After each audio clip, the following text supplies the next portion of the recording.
اس کا ہم نے جو تھریش ہولڈ تھا کہ کون سی ٹرانزیکشن وہ سسپیشس کو بھیجتا ہے، پھر ایف آئی اے اس کو دیکھنے کے ڈیپ دیکھنے کے لیے، یہ چیزیں آبویسلی بہتر ہے کہ میں پبلک نہ کروں جو ہے، لیکن اس میں وہ جو فائنینشیل مانیٹرنگ یونٹ ہے منسٹری آف فائنانس کا، وہ اسٹیٹ بینک میں اسٹیشنڈ ہوتا ہے، اور یہ انٹرنیشنل نیٹ ورک کے ساتھ کام کرتا ہے، فائنینشیل جو ایکشن ٹاسک فورس جو کہ پیرس بیسڈ ہے، جس میں دنیا کے گلوبل ممالک شامل ہیں. اور اگر آپ کو یاد ہوگا 2012 تک انہوں نے ہماری سسٹم کی ویکنس کی وجہ سے بینکنگ سسٹم کی، کیونکہ اس میں انہوں نے پاکستان بینکنگ کو گرے کیا ہوا تھا. So the reason why I bring this up کیونکہ اگر ہم خاص طور پہ ڈاکٹر عاصم کے کیس کو دیکھتے ہیں جو اس وقت سب سے بڑا کیس بنا ہوا ہے، ان کے اگینسٹ بہت سارے چارجز ہیں، کرپشن کے بھی چارجز ہیں، بھرتیوں کے حوالے سے بھی کہا گیا، لیکن جو چیز ان کو بہت زیادہ اس وقت چبھ رہی ہے یا جس کی وجہ سے وہ اتنے زیادہ فوکس میں ہیں وہ جو علاج کرانے کا معاملہ ہے، یعنی ٹیرر سے جب آپ اس چیز کو ڈائریکٹلی جوڑتے ہیں، تو کیا ایک اوور آل سطح پہ آپ نے بھی الیکشن میں کمپیٹ کرنے سے پہلے کہا کہ جی ہم ملک سے جو لوٹی ہوئی دولت ہے اس کو واپس لے کے آئیں گے، لیکن اقتدار میں آنے کے بعد ہم نہیں دیکھتے کہ کرپشن پہ آپ کی اتنا میرا نہیں خیال، آئی تھنک آپ کی پرسیپشن یا انالیسس ٹھیک نہیں ہے.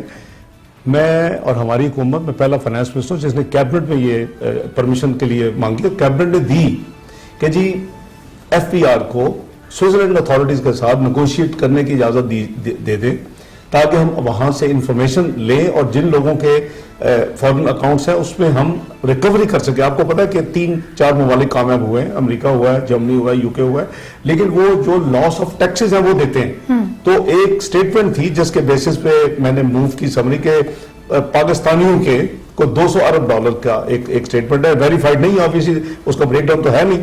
تو کیبنٹ نے مجھے اجازت دی اور ایف پی آر کی 2 میٹنگز ہو چکی ہیں. اس کو ہم زیادہ پروپیگنڈا یا اس کو نہیں تشہیر نہیں کرتے. دوسرا، دنیا میں ایک کنٹریز کی ایک فورم نیا بنا ہے اور اس کی میرا خیال ہے ایکسچینج آف انفارمیشن کے حوالے سے کافی اسٹرانگ اس کی ہوگی پوزیشن. ہم اس کو بھی جوائن کر گئے ہیں. مطلب یہ ہے کہ کوئی کرپشن، ٹرانسپیرنسی اور گڈ گورننس پہ پی ایم ایل این کا کوئی کمپرومائز نہ تھا، نہ ہے، نہ ہوگا.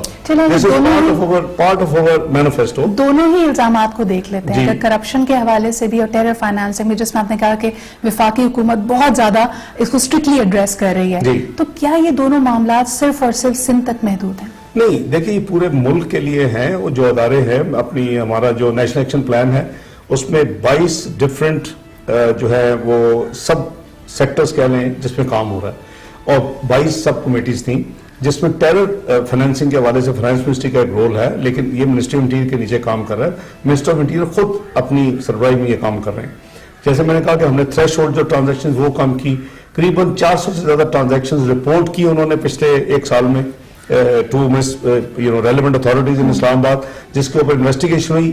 ان چیزوں کی تشہیر کرنے سے فائدہ نہیں ہوتا. لیکن پنجاب میں، کے پی کے میں، بلوچستان میں کوئی ایکشن نظر نہیں آ رہا. دیکھیں یہ جو 400 یا 500 ٹرانزیکشن ابھی تک تو 500 کے قریب چلی گئی ہوں گی، اس میں پنجاب یا وہ نہیں ہے، اس میں بینکنگ ٹرانزیکشنز ہیں جو کہ سینٹرل بینک سے کلیئرنگ ہوتی ہے. وہ پنجاب سے بھی ہو سکتی ہے، وہ کے پی کا بھی ریزیڈنٹ کی ہو سکتی ہے، وہ بلوچستان کی بھی ہو سکتی ہے، سندھ کی بھی ہو سکتی ہے. ڈاکٹر عاصم کی نوعیت کا کوئی کیس ہم پورے ملک میں نہیں دیکھتے. نہیں، میرا خیال ہے کہ if you start discussing individuals تو you will reach nowhere. جو law should take its own course, اور لا اپنا کورس لے رہا ہے. میرا خیال ہے کہ آپ پالیسی کی اگر جب بات کرتی ہیں تو نیشنل ایکشن پلان کے اوپر عمل ہو رہا ہے. اس پہ کچھ ایریاز ہیں مثلا مترسہ ہے، دوسرے اس پہ تھوڑی سی سپیڈ کم تھی، اس پہ انٹیریئر منسٹر اسٹیٹمنٹ دے چکے ہیں کہ میں اس کو ایکسلریٹ کر رہا ہوں. تو اس کا ریویو ریگولر ہوتا ہے، لیکن اس کی زیادہ تشہیر نہیں کی جاتی تاکہ وارڈ آف نو لوگ کر لیں، پریمپٹیو ایکشن لے کے جو کچھ آپ نے ایکشن لینے ہیں. تو اس لیے ٹیررزم فائنینسنگ کی تو کوئی گنجائش ہی نہیں ہے. اس کی تشہیر نہ کرنے کا ایک جو نقصان ہم دیکھتے ہیں کہ وفاقی حکومت کو ہو رہا ہے کہ آپ پہ الزام لگ رہا ہے کہ آپ کے دور میں صوبائیت پروان چڑھ رہی ہے، آپ صوبوں کی آواز کو دبا رہے ہیں. کیونکہ کل ہم نے دیکھا پاکستان پیپلز پارٹی کی تمام اعلیٰ قیادت نے یہی کہا کہ جو رینجز کی توسیع کے معاملے پہ بھی ایسا لگ رہا ہے کہ وفاق ان کو ڈکٹیٹ کرنا چاہتے ہیں. نہیں، اس طرح نہیں ہے. دیکھیے ہمیں یہ ایک وفاق ہے اور اکائیوں کے ساتھ چلنا ہوگا.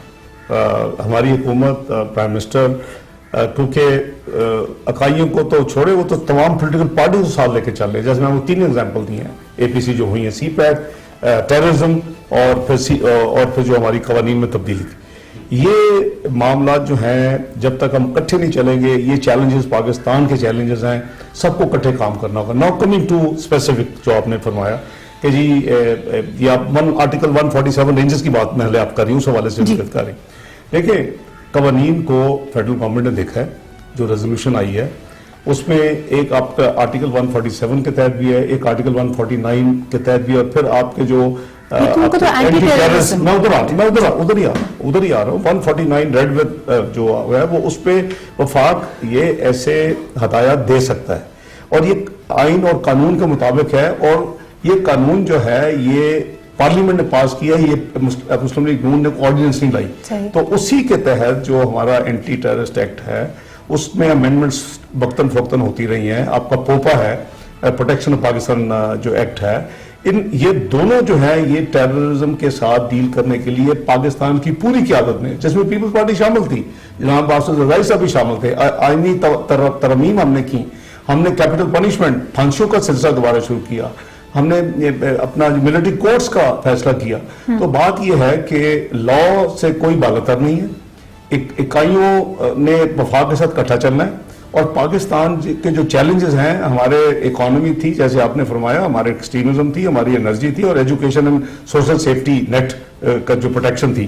6 دسمبر کو ایکسپائر ہوئے رینجرز کے اختیارات, یہ آپشن آپ کے پاس 6 دسمبر کو بھی تھا, لیکن منسٹری آف انٹیریئر کا یہ ڈیسیجن 22 دسمبر کو لینا, کیا اس کی وجہ سے آپ نہیں سمجھتے کہ ایک سیاسی بحران پیدا ہو جائے گا؟ دیکھیں اس طرح نہیں ہے. اگین دیکھیں آئیڈیلی تو یہ ہوتا کہ سندھ حکومت خود جو تھی وہ کر لیتی, اور اس کے لیے بیک ڈور میں بات ہو رہی تھی, اور ان کی لیڈرشپ سے بھی بات ہو رہی تھی انٹیریئر منسٹری کی, اور دوسرے فیڈرل گورنمنٹ کے جو بھی نامینیٹڈ لوگ تھے جن کو ذمہ داری دی گئی تھی.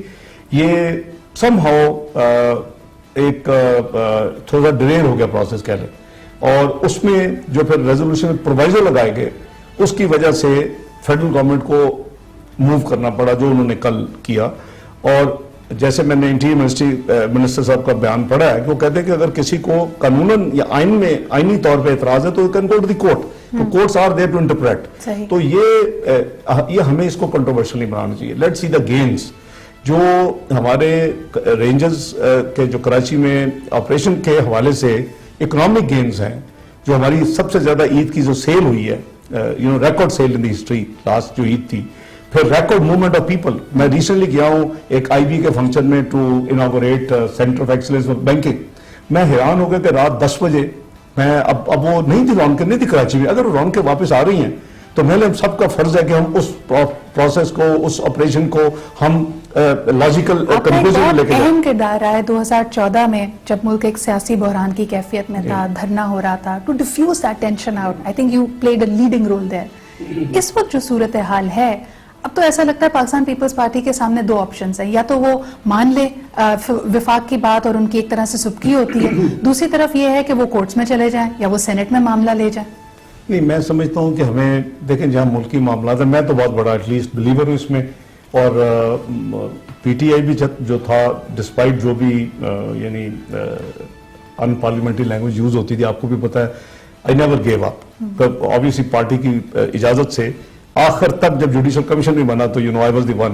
آخری جب دسمبر میں ٹوٹ گیا تو دین مارچ میں دوبارہ ریوائیو ہوا, مارچ 15 میں, تو آئی واز دی ون جو ان کے ساتھ کیا. تو بات یہ اسی طرح ایم کیو ایم کو اپنے دیکھیں ان نیشنل انٹرسٹ, کیونکہ نہ 100% اچھے لوگ ہوتے ہیں کسی بھی پارٹی میں, نہ برے لوگ ہوتے. تو آپ اچھے لوگوں کو اور ڈیموکریٹک پروسیس کو چلنے کے لیے you need to keep them on board. آپ نے دیکھا کہ پارٹی کی قیادت کے ہدایت کے مطابق میں نے اس میں بھی اپنا ایک پرو ایکٹیو رول ادا کیا. اور یہی وہ واحد طریقہ ہے جس کے ذریعے ایکسٹریمزم, دہشت گردی, انتہا پسندی کو ملک میں ہم ختم کر سکتے ہیں. ایک چھوٹا سا بریک لیتے ہیں, واپس آئیں گے انرجی کو گیپ کو ختم کرنے اور اکنامک ریفارمز کے حوالے سے جو منصوبے ہیں, جو لائے عمل ہے, اس پہ بات کریں گے. Let's take a break and be right back.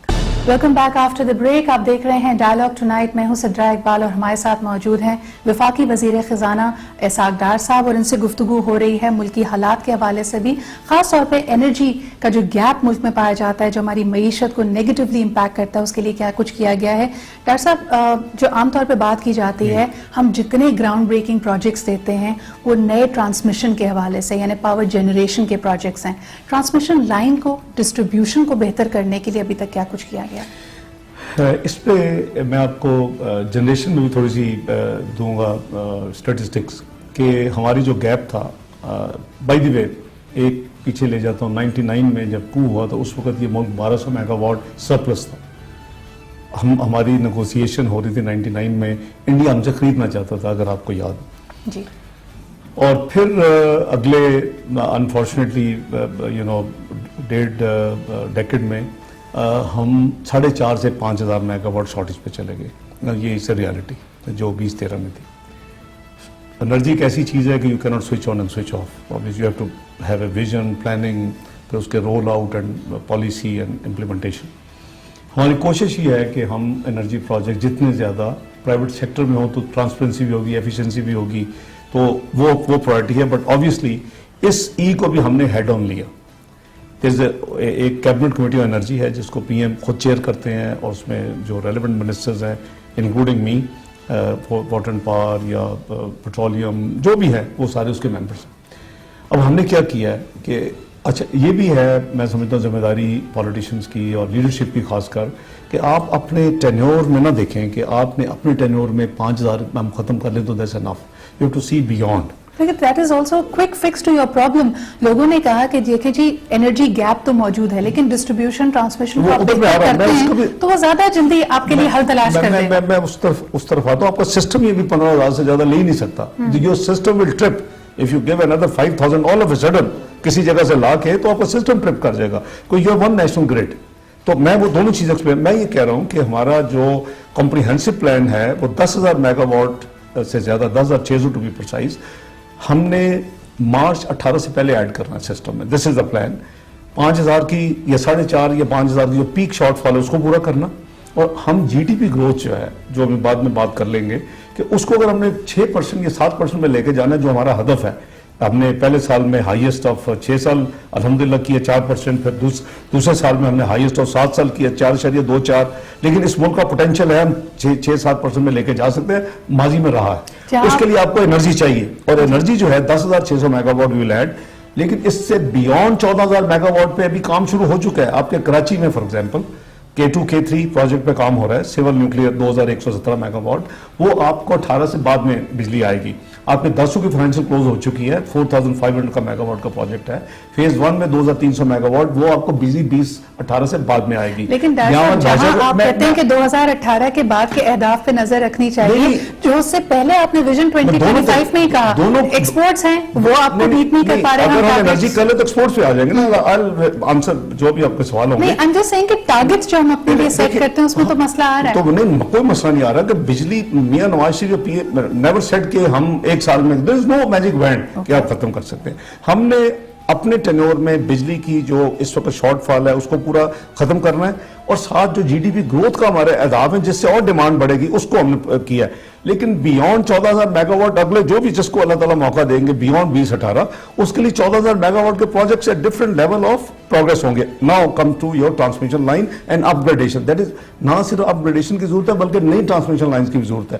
جہاں جہاں آپ پروجیکٹس لگا رہے ہو آپ نے اس کو نیشنل گریڈ سے اگر کنیکٹ کرنا ہے تو اس کے سارے جو کام ہے دیٹ از اس کو overall planning has been done, it is under implementation. اس میں major role Asian Development Bank ہمارے ساتھ کوآپریٹ کر رہا ہے. اچھا, جہاں ہائیسٹ کی بات کر رہے ہیں اور آپ نے پھر ایشین ڈیولپمنٹ بینک کا ذکر کیا, اس وقت ملک کے بہت بڑے مایہ ناز نام اس میں جس میں شامل ہیں وہ سب کہتے ہیں کہ جی پبلک ڈیٹس پاکستان کا بہت بڑا مسئلہ ہے.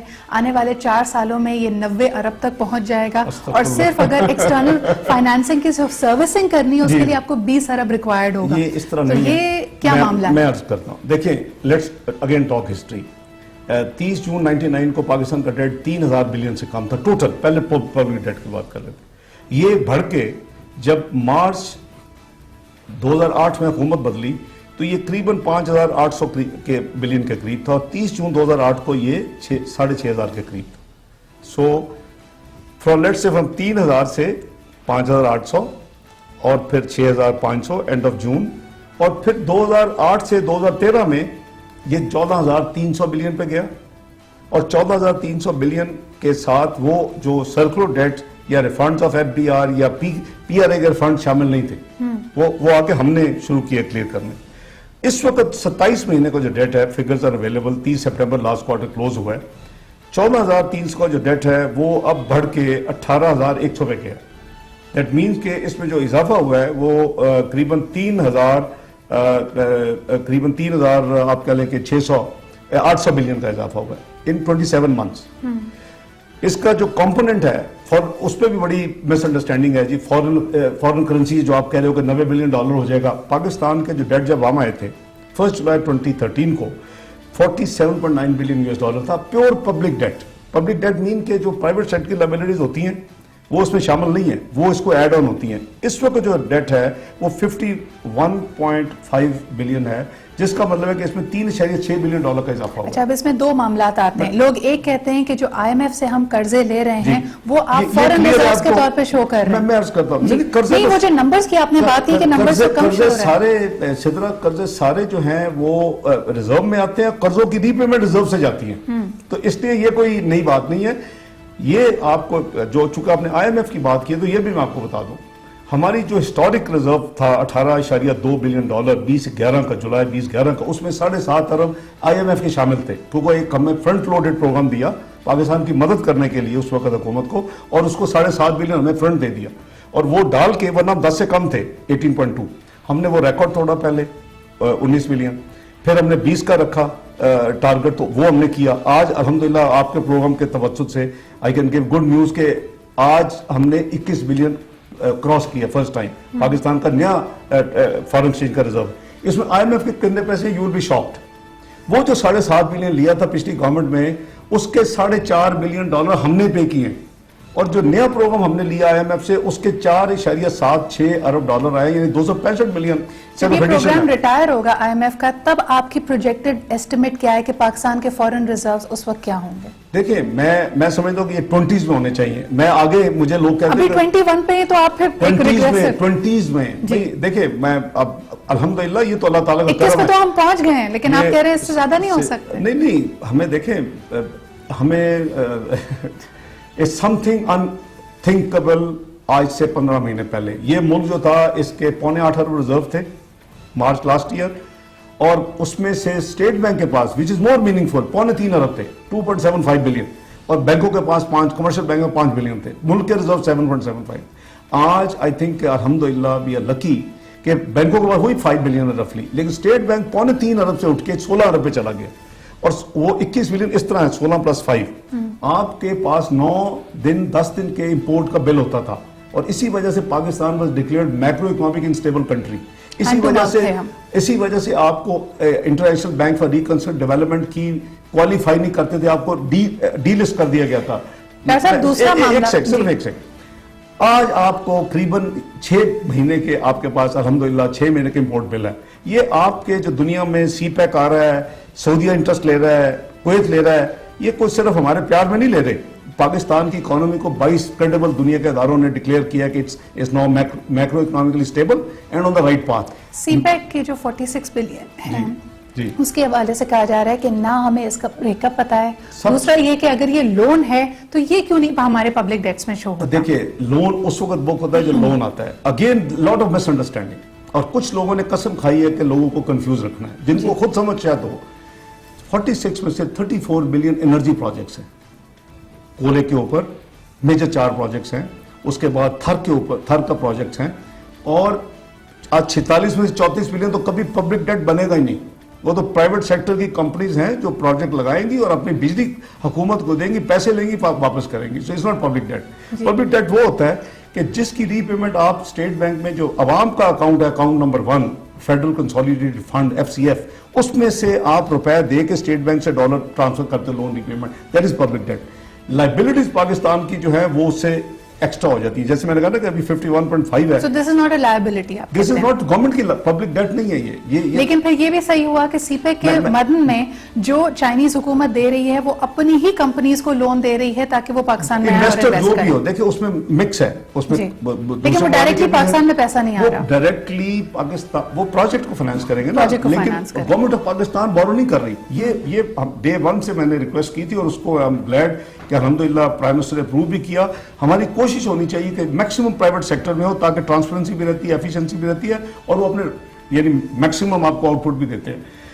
اس میں صرف 12 بلین کا ریمیننگ اماؤنٹ رہ جاتا ہے. 12 میں سے 5 بلین ریلوے کی امپروممنٹ کے حوالے سے کچھ پروجیکٹس ہیں. بالکل صحیح. صاحب ایک چھوٹا سا بریک لیتے ہیں, بریک کے بعد واپس آئیں گے اور دوبارہ بات کریں گے ایجوکیشن کے حوالے سے جو معاملات رہے ہیں, اور خاص طور پہ یہ بھی کہ بہت سارے ایشوز پہ جو نیشنل انٹیگریشن ہونی چاہیے اس کے لیے کاؤنسل آف کامن انٹرسٹ کی میٹنگز کیوں نہیں ہو رہی. ایک چھوٹا سا break, we'll be right back. Welcome back after the break. آپ دیکھ رہے ہیں ڈائلاگ ٹو نائٹ اور یہ خصوصی گفتگو اسحاق ڈار صاحب کے ساتھ.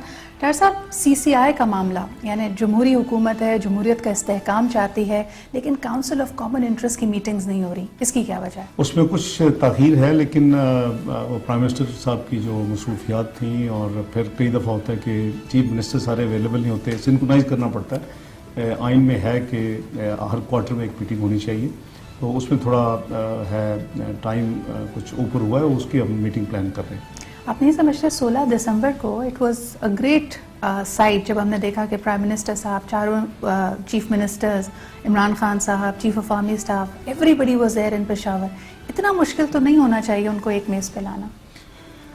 وہ میں سمجھتا ہوں کہ وہ تو ایک ہسٹورک دن ہے, اور ہمیں اس کو ہمیشہ یاد رکھنا چاہیے. جتنی بڑی قربانی بچوں نے ہمارے دی, شہید بچوں نے, اور وہ اس حوالے سے تو جس کی میرے جیسا بندہ جو ٹائم نکالنا بہت مشکل ہے, میں بھی وہاں تھا اور سارے کام چھوڑ کے, تو میں سمجھتا ہوں ہر ایک اپنے دوسری پرائرٹیز کو چھوڑ کے اس دن کے لیے وہ ہماری سب کی جو ہونی چاہیے پرائرٹی نمبر 1 تھی. ایک میرے خیال میں خفگی پرائیویٹ سکولز کو بھی ہے آپ سے کہ 16 دسمبر کے واقعے کے بعد پہلی چیز جو حکومت نے کی کہ تمام پرائیویٹ سکولز کو, مزید سکولوں کو بند رکھنے کی ہدایت دی, اور کہا کہ آپ کو سی سی ٹی وی کیمراز لگانے ہیں, بارب وائرز لگانی ہیں. یعنی ایک طرح سے لگا کہ آپ کی جو سیکیورٹی کی ذمہ داری تھی وہ سکولز کو پاس آن کر دی کہ وہ اپنا دفاع خود کریں. نہیں, اس طرح نہیں ہے. جو پبلک سیکٹر کے اسکول ہوں گے وہ تو ظاہر ہے کہ حکومت پک کرے گی, بجٹ سے پیسے ملیں گے, یا صوبائی پک کر رہی ہوگی, فیڈرل ایریا میں تو فیڈرل حکومت دے گی. لیکن پرائیویٹ سیکٹر کے ماشاءاللہ جو یہ ایک اسکولوں کا اور کالجز کا جو ایک ہے پورا کا پورا سیکٹر بڑا پروفٹیبل ہے, اور آپ کو بھی پتا ہوگا بڑی ماشاءاللہ ہینڈسم فیسیں چارج ہوتی ہیں, چونکہ ہم اس میں سے تھوڑا سا ہم نے ٹیکس بھی آپ کو پتہ لگایا ہوا ہے. تو وہ ان کی ذمہ داری ہے کہ جو ان کے بچے اسٹوڈنٹس ہیں ان کی پوری پروٹیکشن, پراپر سیکیورٹی اور سی سی ٹی وی کیمرہ. تو ایسی چیزیں اسٹیٹ کا فرض ہے کہ وہ جو ہے national interest and the interest of citizens of Pakistan وہ کروائیں. تو اسکول کے اس واقعے کے بعد بالکل یہ کیا تھا, یہ ہونا چاہیے تھا, پہلے ہوتا اور اچھا ہوتا, لیکن اٹس نیور ٹو لیٹ. اور میں سمجھتا ہوں کہ اسکولوں کو چاہیے کہ پے کرنا ایک طرح سے غلطی ہے اگر پاکستانیوں کی کہ in spite of all the circumstances اگر ہم کوئی بزنس چلا لیتے ہیں اور اس میں منافع بھی کما لیتے ہیں تو آپ کو ایسا لگتا ہے وہ اچھا نہیں لگتا. بینکوں پہ آپ نے 50,000 سے زیادہ ٹرانزیکشن ہو تو ٹیکس لگا دیا. اسکول آپ کہتے ہیں اچھا پرفارم کر رہے ہیں تو وہ خود سیکیورٹی سب چیزوں کا انتظام کریں. اسلام آباد جیسے شہر میں ہم نے دیکھا کہ کچھ لوگوں نے اگر ایز انٹرپرینورز ریسٹورینٹس اور چیزیں کھولی تو آپ نے وہ بھی بند کروا دی, کہا کہ نہیں جی مال میں جا کے یا کمرشل بیلٹ میں جا کے. This is not really encouraging the entrepreneurs. اس طرح نہیں, لیٹ می ٹیل, اس کا آبجیکٹو کچھ اور ہے. آپ نے جتنے ٹیکسز گنوائے ہیں وہ ود ہولڈنگ ٹیکسز ہیں. جی اچھا, اگر آپ اپنی ریٹرن فائل کرتے ہو اور جو آپ کی انکم ڈکلیئر کرتے جو کرنی چاہیے, ایون یہ جو فیس کے اوپر جو ہے ود ہولڈنگ ٹیکس وہ بھی تھریش ہولڈ بہت اوپر ہے. شاید عام 80 یا 90% بچے ان اسکولوں میں نہیں جاتے ہوں گے. اچھا, وہ آپ کی ایڈوانس ٹیکس ہے, ود ہولڈنگ ٹیکس ہے, آپ نے ریٹرن فائل کریں, اس کو مائنس کریں, اور جو ٹیکس بندہ دے دیں یا ریفنڈ لے لیں. تو یہ اس لیے انکریج کیا جا رہا ہے کہ پاکستان 180 ملین کا ملک تھا اور ہے الحمدللہ, اگلی سینسس ہونے جا رہی ہے انشاءاللہ 2016 میں. تو اس کا 7,11,000 صرف اسیسی تھے جب ہم آئے ہیں. ابھی بڑی مشکل سے 2.5 سال میں ہم اس کو 10 لاکھ پہ لے کے گئے. آپ کو پتہ ہے کہ ہمارا ٹریڈرز اور بزنس کمیونٹی سے ڈائلاگ چل رہے ہیں, اور انشاءاللہ بڑی جلدی ہم نئی اسکیم دیں گے, ہوپ فلی 1 جنوری. صاحب ایک چھوٹا سا ایگزامپل, آپ نے کہا ود ہولڈنگ ٹیکس کا ذکر کیا. I am an individual taxpayer, جب میں اپنے ٹیکس ریٹرنز فائل کرنے جاتی ہوں آپ نے مجھے یہ مت دی ہے کہ ڈومیسٹک ٹریولز پہ جو میں ود ہولڈنگ ٹیکس دیتی ہوں وہ میں اس کو I can claim it back, اور at least I can notify it. لیکن پی آئی اے سے I am a frequent traveller, میں 2 سال سے کوشش کر رہی ہوں, نہ مجھے کوئی پرچہ دیتا ہے نہ کہتا ہے, حالانکہ پی آئی اے بدستور وہ ٹیکس ہم سے کاٹ رہی ہے. دیکھیں وہ تو جو بھی آپ کی ود ہولڈنگ ٹیکس تو نہیں ہے ٹکٹ کے اوپر, وہ ایکسائز ڈیوٹی ہے, F E D, that is not refundable. ساری دنیا میں ایسے ہوتا ہے, دیٹ از ناٹ ریفنڈیبل. لیکن جو آپ کا ٹیکس کہیں بھی آپ دیتی ہیں ود ہولڈنگ ٹیکس, وہ آپ کا رائٹ ہے. آپ کی اگر بجلی کے بل پہ ہے, آپ کی اگر یوٹیلیٹی بل پہ ہے, as long as you are filer